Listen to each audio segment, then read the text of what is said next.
ma ce l'abbiamo fatta. Ciao. Chiamiamo insieme? No, chiamo io poi. Chiami tu, ok, grazie mille. Grazie Andrea. Hello everyone. So this panel will be in English. Okay. So I know that there might be an opportunity to have like translation, simultaneous translation or something. I was told. My name is Andrea Rizzi. I manage partnership for YouTube in Italy and Portugal. And today I'm gonna discuss with you about something that is the #1 question that everyone asks me at any business meeting, at any public events that I'm participating to, which is what are the key trends that we are seeing on YouTube. And I have no doubt that the trend, the #1 I'm seeing, is a continuous increasing collaboration between the world of creators and the world of sport right holders. Together, they are creating a completely new storytelling in sports entertainment, and they're doing that through extremely engaging content. So, I have worked in order to bring you here the best cases that I have encountered into my last year of professional journey. So please, welcome on stage Nicola Frega from Dazn. Big round of applause, please. Agnese Nespoli. Welcome Nicola, welcome Agnese. Thank you for being here. And we have directly connected from Brazil, Fabio Medeiros de Machado from Cazé TV and live mode. No, is not coming because there is a technical issue. Okay, so we're just gonna wait a bit. And in the meantime, we're gonna start introducing our first two guests. So, ladies first, Agnese, please introduce yourself.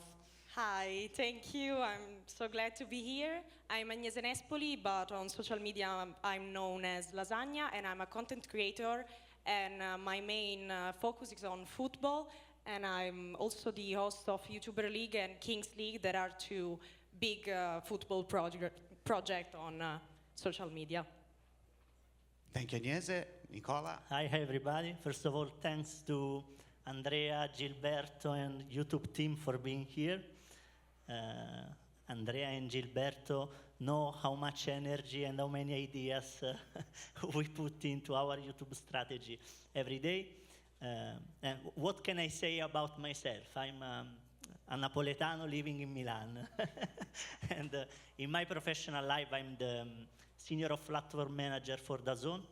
Our team handles all Dazn's of platform channel, social media in particular.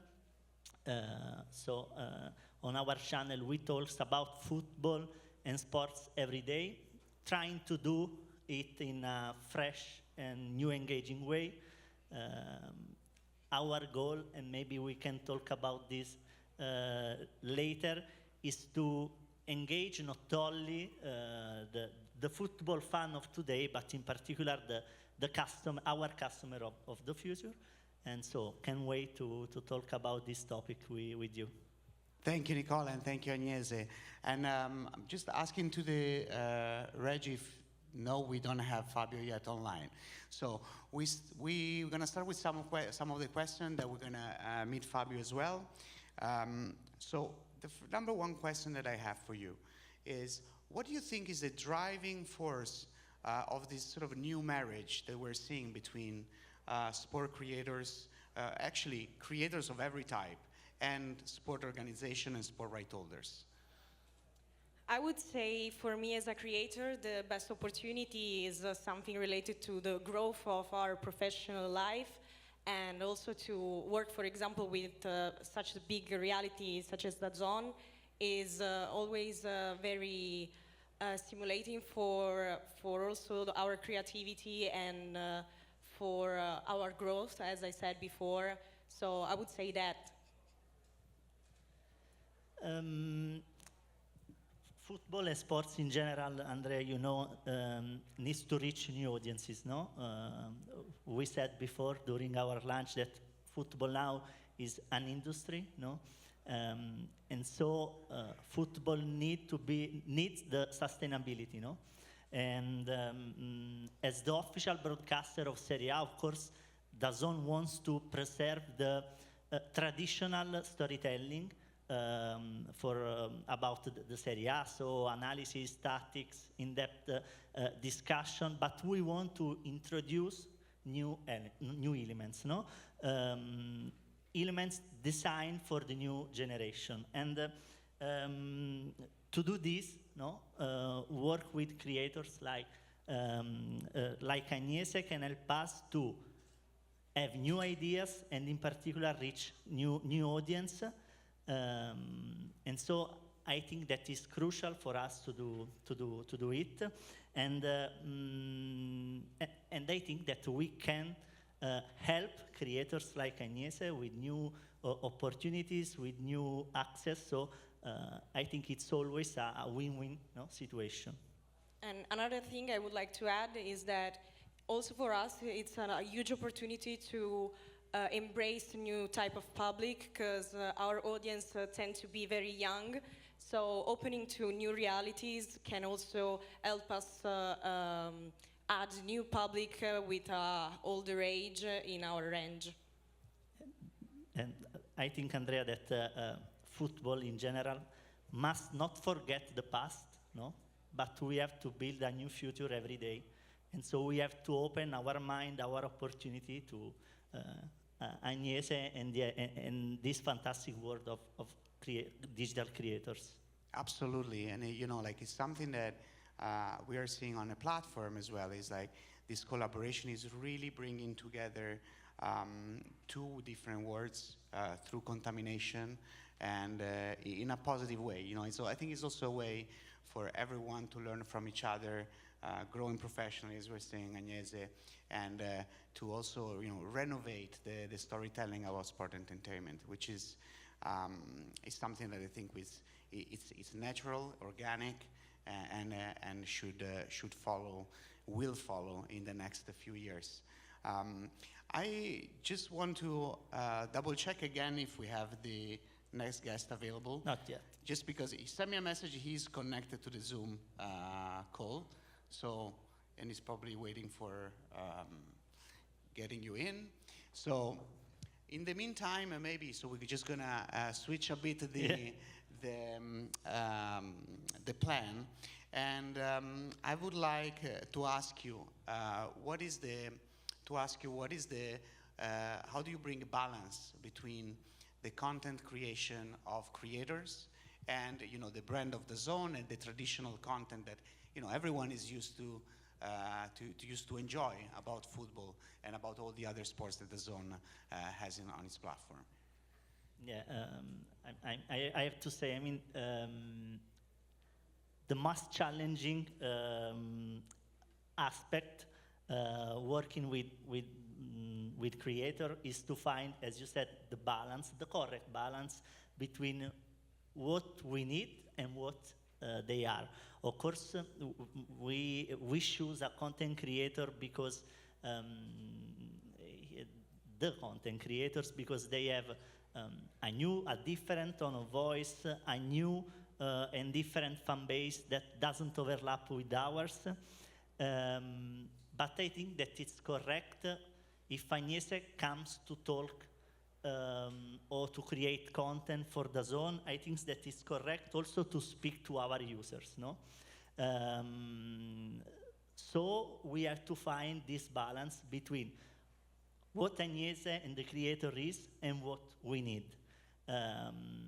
Sometimes we used to create, for example, two different editorial calendar, one for our channels and one for the creators' channels, because it's correct that Agnese on her channels can talk in the way in the way that she does every day in her channels, but it's correct not to adapt the content if you change the distribution channel. You know that we have many content on our app made with creators and communities, okay? Tactic analysis, content with players, but of course they should change, no, the tone of voice in relation to the channel where we are, no? Absolutely, that makes a lot of sense. We need to adapt from one place to another. What do you think about that, Agnese? Yes, exactly. I think that the most challenging part is to adapt the tone of voice, because us as creators, we base our fan base on the direct communication with the public. So sometimes we can be also not that professional on our channels. So we have to be more professional on platforms such as Dazn or YouTube. And maybe sometimes the platform can ask for something that is not really into our tone of voice, because maybe they think that another way of communication can be better. But so I would say that adapting the tone of voice is, as you said before, is the most challenging part at all, because yeah, I'm repeating the same thing that I said before, so I would say that. Sorry, I'm trying to solve the video call problem in the meantime. We are multitasking nowadays. So I think one of the best way to explain what you're doing is watch a video, right? So maybe we can watch the video what you're doing in Dazn. So we can launch the video of Dazn, so we're gonna have an idea of the great stuff. Ciao, sono Agnese e oggi 6 aprile 2024 è il Carbonara Day, ma non solo, perché infatti alle mie spalle alle 18 si giocherà il derby di Roma, Roma-Lazio, e oggi sono qui per seguire il backstage di questa partita con la Dazn Squad. Venite con me.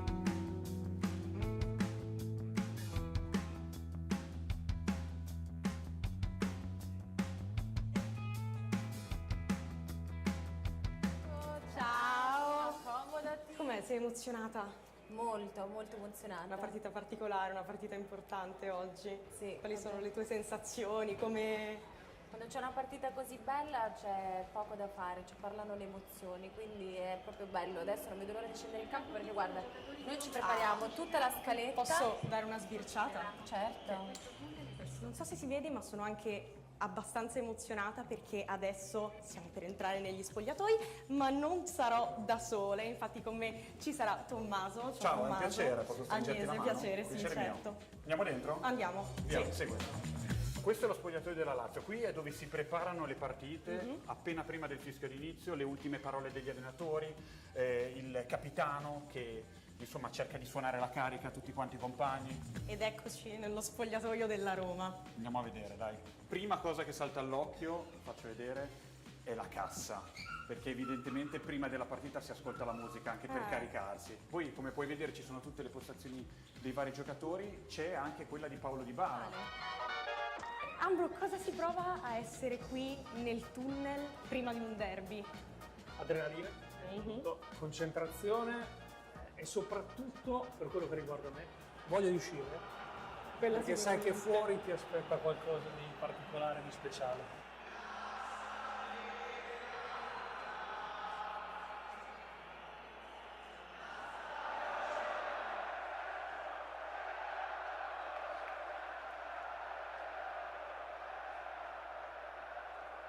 Hai mai provato il microfono da Zoom? Vuoi provare? Te lo do? Pensi di essere capace? Te lo lascio, stai attento a quello che dici, Chi mi sente? Buonasera, buonasera, siamo qui a bordo campo dello Stadio Olimpico.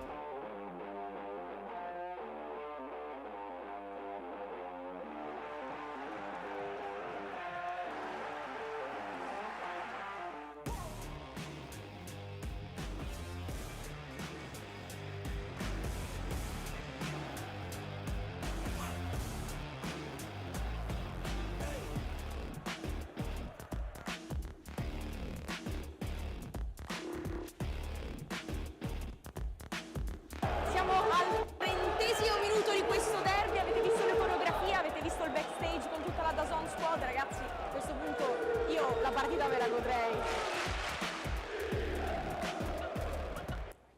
Proprio a sinistra, proprio a sinistra, proprio a sinistra. Ok, zoom un po'. Perfetto, e questo è tutto dal Derby di Roma e dall'Olimpico. Io vi invito a commentare, lasciare un mi piace e iscrivervi al canale. Io vi saluto e alla prossima. Un bacio! A big round of applause, please. So that was one of the videos that you are producing together. There is probably, I guess, a series of video and a series of collaboration you're planning as Dazn. Would you like to tell us a bit more about it?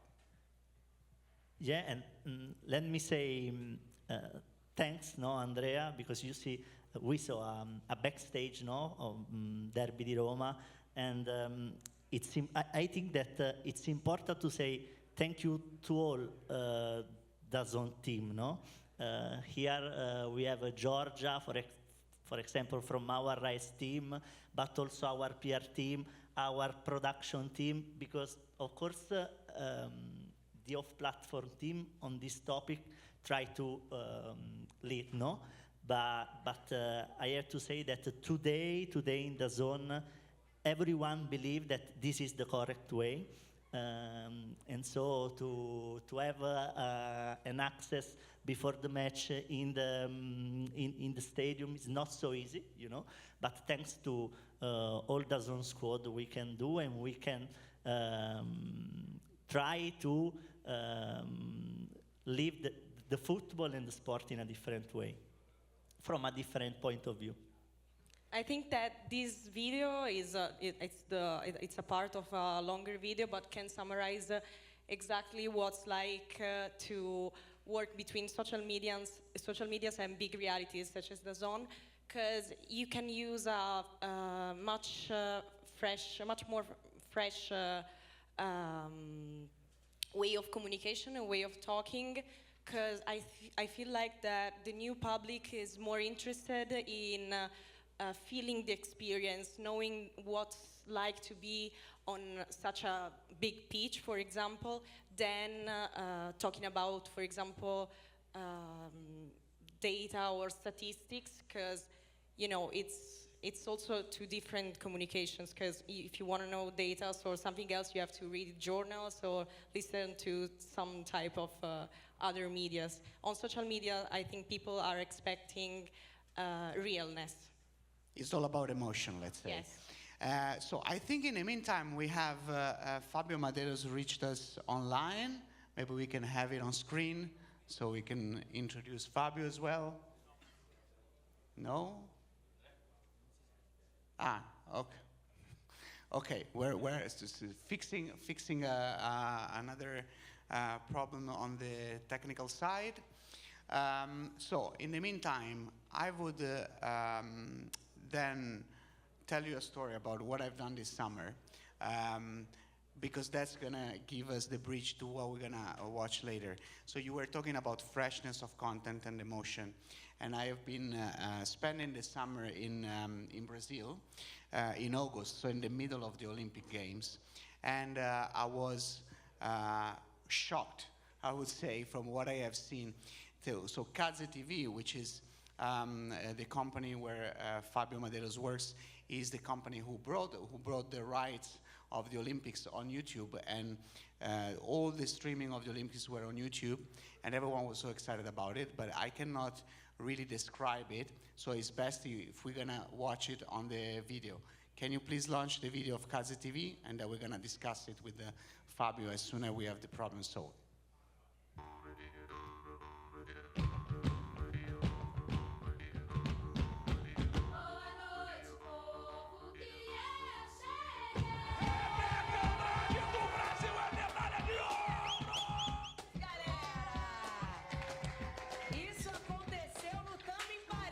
Espaço para todo mundo contar as histórias e contar de um jeito diferente e alcançar gente pra caramba, cara, porque o esporte ele é apaixonante.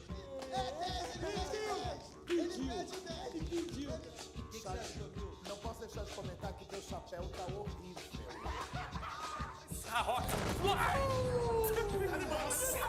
Eu tô bem. A Jararaca insana no arremesso histórico.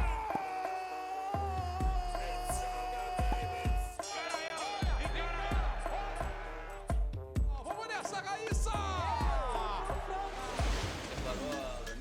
Opa, eu tô sabendo que tinha brindar. E é o momento da gente celebrar esses jogadores, esses atletas que chegam nesse patamar tão alto. Eu invadi aqui a transmissão pra fazer o seguinte. Nossa campeã olímpica, ela não pode ter 150 mil seguidores. Não, isso é brincadeira. Eu só vim aqui falar pra galera, tem que ser @Beatriz_Souza_AR. Ser medalhista olímpico, cara, vamos ver o que aconteceu, irmão. João, você mora no meu coração? Mulherada, é possível, acreditem. Pô, tá acabada, tá?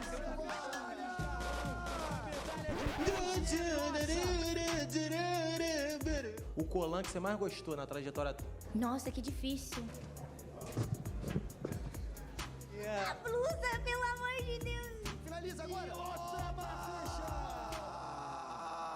E a gente fez tudo de coração, cara. A gente criou laços muito fodas, cara.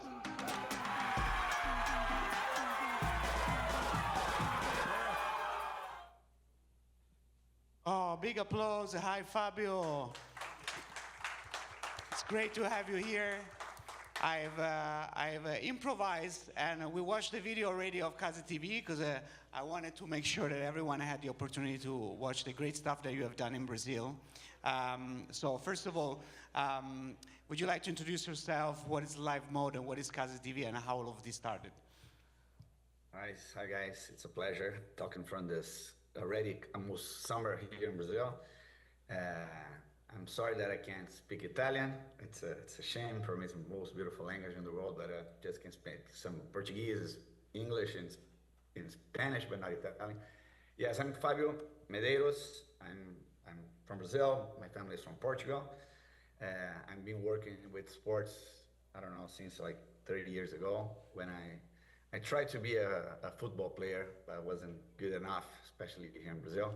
So I started working with sports marketing, and like 20 years ago, 25 years ago, we had a sports marketing agency in Brazil, and we created a sports channel in Brazil called Sport Interativo. It was, at that time, it was already an innovation, and then we sold this channel to Turner Broadcaster System, Turner that now is called Warner Bros. Discovery. And we sold the channel in 2015. I stayed in the company for a couple more years. Some of my partners left the company before, and they created Live Mode. Live Mode, again, was a sports marketing agency, and we are looking for opportunities in this new digital world, trying to help the sports entities, how they could monetize in the digital world. And all the partners that have founded Sport Interativo, the time that they left the Turner, they joined Live Mode. So it's a funny story because we had a intern in Sport Interativo, young guy called Casimiro.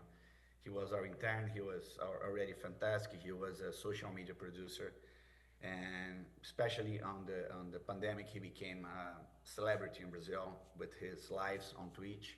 He became the most important influencer in Brazil, and he was still at Warner working with me at that time. But as a huge company, they didn't understand the value of that guy. He tried to treat him as like an employee, normal employee. And of course, Live Mode, that already knew him, talked to Casimiro and convinced him to go to Live Mode and create a project with rights. So they have this view that putting together important rights with important influencers could create a new thing. And with this thing, Live Mode at that time was the agency of FIFA in Brazil, in Latin America, and they had the opportunity to sell the digital rights in Brazil. What was really difficult at that time, because Globo is the biggest free-to-air TV in Brazil. Globo had that right. So in the other occasions in the World Cup, other channels tried to have this right, but when you have Globo showing the game on free-to-air on all their platforms, they have 99% of audience, so no one could monetize their right. But at that time, Live Mode talked to FIFA, said, maybe you can try something different. As like no one wants to pay a good money for this right in Brazil, we should try something different. We should try to put this right with this influencer and create a new thing. It's gonna be the first time that we're gonna have influencers broadcasting our World Cup.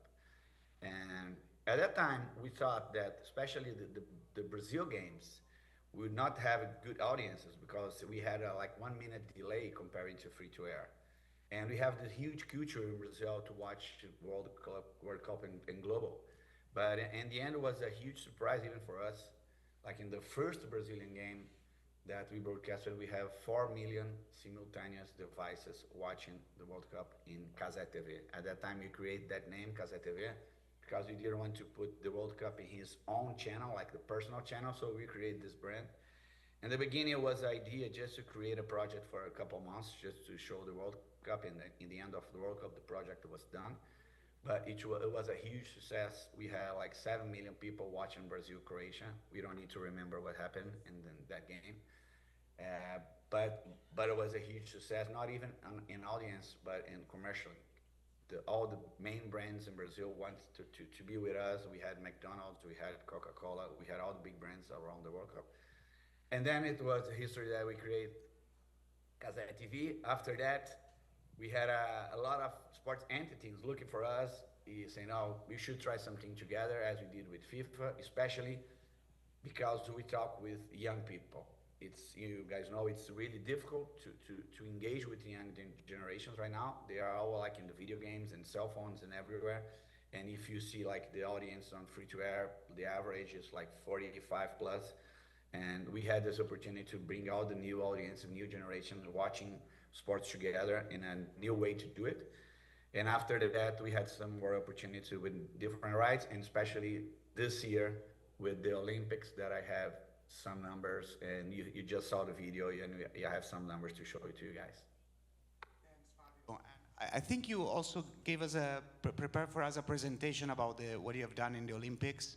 I was just saying that I was completely amazed by what I have seen in this summer, and that's why I was stalking you to come to this panel to tell us about this story.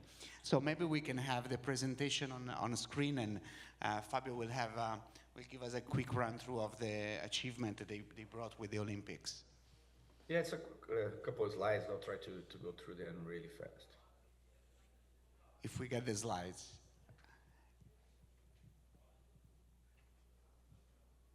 Okay. Yeah? Where are the slides? Okay, fantastic. You see the slide, Fabio, right? I just can see you right now, but I can see that behind you it's a piece of the slide. Okay, I can figure out which slide is that. It's the first slide that's showing the biggest number. So we started with the World Cup, and not even 2 years ago, with this number of views in the World Cup. Then last year, we had the Women's World Cup as well, so we're already a little bit bigger, but you compare the number of this year, it's 1.5 billion views during not just the Olympics, to tell you the truth. We have the Euro right before the Olympics, but it's completely different, the number and the reach that we had right now. In our YouTube channel, we have like 16 million followers or subscribers. And beside that, we already have distribution on Samsung TV Plus, there's a Fast TV channel, on Prime Video, and on the Mercado Play, that's a Latin American player here. So distribution, it's already in more than one place, but YouTube, I would say it's 80% of our audience is in YouTube still. If you can go to the next slide. In the Olympics, we have 500 hours on live sports. We have the peak of 4.3 simultaneous viewers watching one event. Was a peak. And sometimes, just so you guys understand, we had like 8 simultaneous lives because you have different sports. So you have like volleyball, you have athletics, you have different sports. So you have the most live we have was 8 at the same time. And you can see the numbers of watched hours, like 218 million watched hours just on YouTube. Now here, not using the numbers of the other distribution, just on YouTube. If you go to the next slide, it's impressive numbers that the numbers that we reach. We reached 56 million people, different unique users in Brazil during the Olympics. And this, you guys know, Global already had this Global also had the right. So again, it's a huge culture in Brazil to watch the Olympics on Global. They did a great job, as they always did, but we also did great numbers, get great numbers, especially again, talking with the young generation, that you have this myth that the young generation, they don't watch sports anymore, that they don't watch long videos anymore. And when you realize here that when you do the thing with the right language, with the right characters, they can sit there and watch sports for a long time. But you need to understand the way to do it.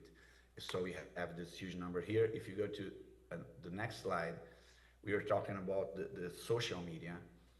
Beside the live events on YouTube, we also have the highlights. We also had some memes. We had different contents on social media, and we reached like 130 million different people on social media, what is like more than 50% the Brazilian population.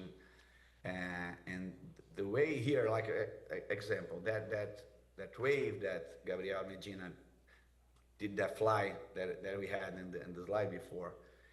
Of course, it was a great image of the Olympics. We had that video live. We cut that video and put on Instagram, and you had like 15, 18 million viewers in that video. But like 3 hours later, we got the same video. We put a different sound with a trending sound that was on Instagram. We put a little effects over it, and then you have 25 millions. And this new video was about the same thing, the same content, made it in the new way, in the way that connect with different people, with young people that likes to see those stupid songs on internet. So we need to understand your audience. You need to understand how to be relevant to them. I think relevance is a really important word, and we fighting for attention. So if you're not relevant, they're going to go to some. So with the same video, with a different way to show it, we get even more audience that with the normal video. Now with just Medina going in the wave.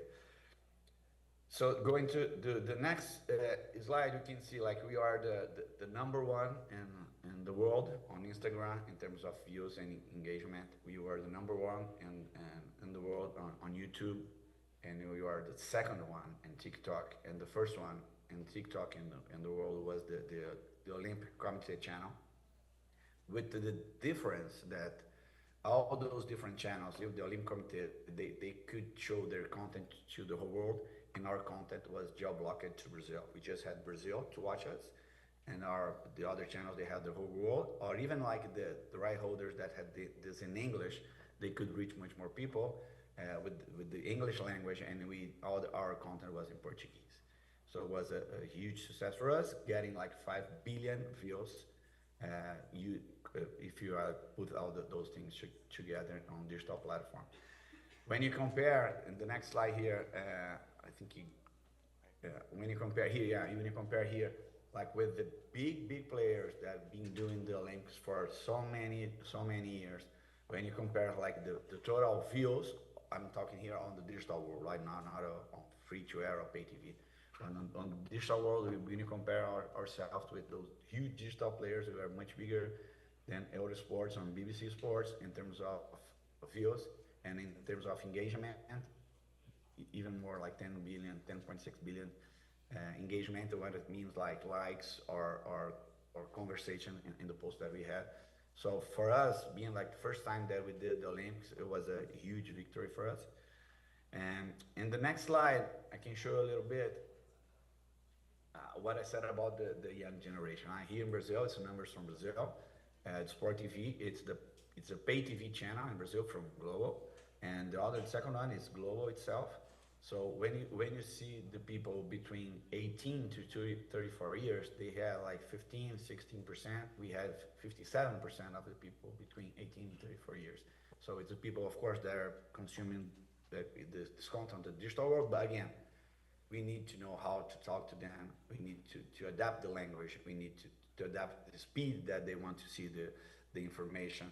If you don't do that, they just go to do something else. They're gonna play in their cell phones or whatever. So it's possible to talk to them. And commercially, it's important for us because the brands wants to talk to that people. And I can say in Brazil, it's the only place when you have this huge number of young generation together watching the same thing. I'm talking about the Olympics, but when you compare with World Cup or even the Brazilian League, all the rights that we have, the number is about the same.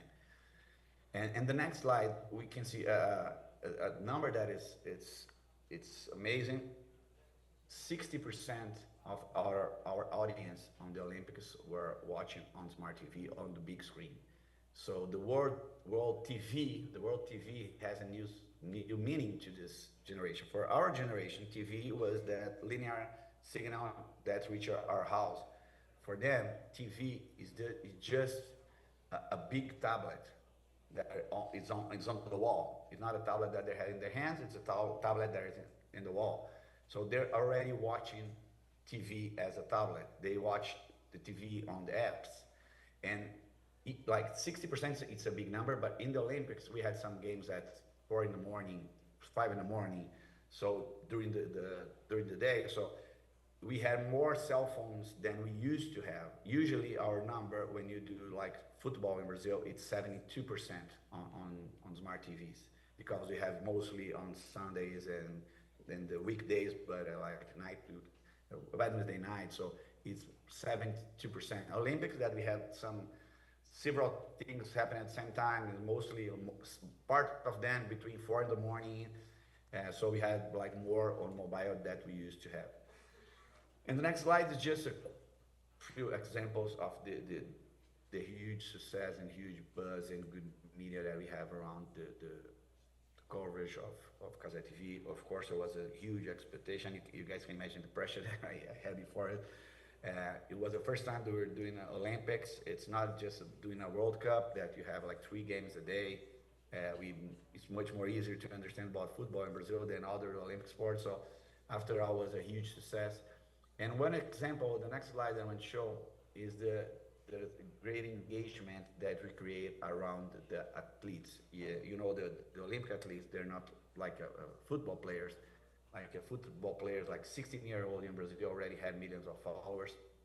And we had like some huge Brazilian athletes that had like a few followers on their own social networks.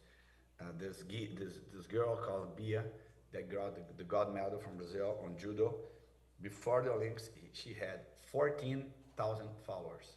And during the Olympics, when she started to win the fights, we started to push the people to follow her. And the end of the day, she became the most followed judo athlete in the world. She got like 3.5 million followers. She has the double of Ted Riner, that's the biggest one. And we did this with several athletes in Brazil, and it was a huge impact on their lives, because it changed their lives, because they can attract more sponsors to their own social networks. They feel more important. So it was a huge success in Brazil, what they did with athletes. We got more than 50 million followers, pushing those to follow on these athletes. So it's a huge case. Some of these athletes already has like sponsors right now, and they are thanking Cazé TV for that. And then the next one, the last slides, it's what I'm saying about the reason why, right? It's our capacity to find the characters, the language, the format, how you promote the events, how we create the histories around, and some of our talents here. And this little video on the right, it's an example of Gabriel Medina.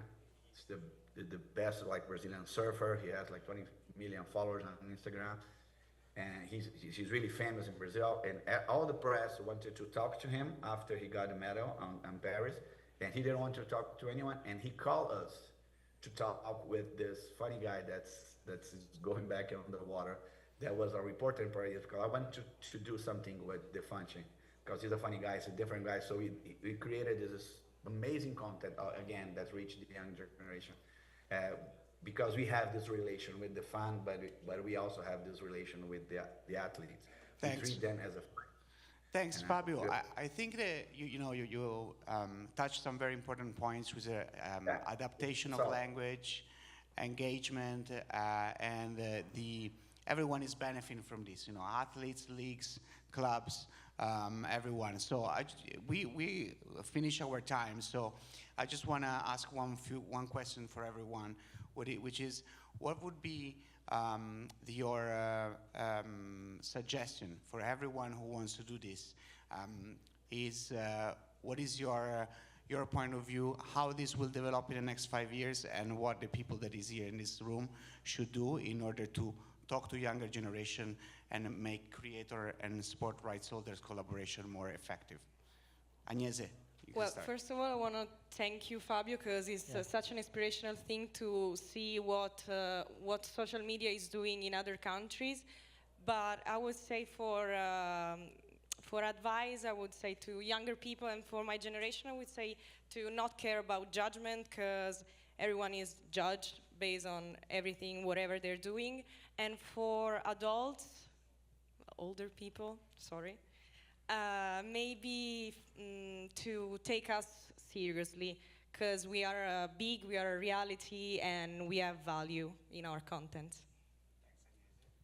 First of all, Fabio, really compliment for what you did. In Italy, we don't have something similar. So compliment and thank you for what you did. I think, Andrea, that in Italy, we used to see creator and community as young people on social media for fun. It's not so. I think that as we saw before, that the field is highly competitive. And we have to understand that the content creators today are guys that have studied a lot to do this, to create original content every day. They are guys that dedicated months, even here, to make it their job. So my suggestion is to do it right now, with them, because it's not the future as we saw, but it's the present. And if someone is late if he didn't do something with them, so my suggestion is this. Thank you, Nicola. Fabio, thank you so much for your presentation and for being here with us. Unfortunately, we finished the time at our disposal. We are actually quite late. So thank you so much, everyone. And I hope you enjoyed this presentation and have a great continuation. Thank you. Thank you, folks. Andrea. Thank you very much for your... no, lasciate qua I microfoni, ok?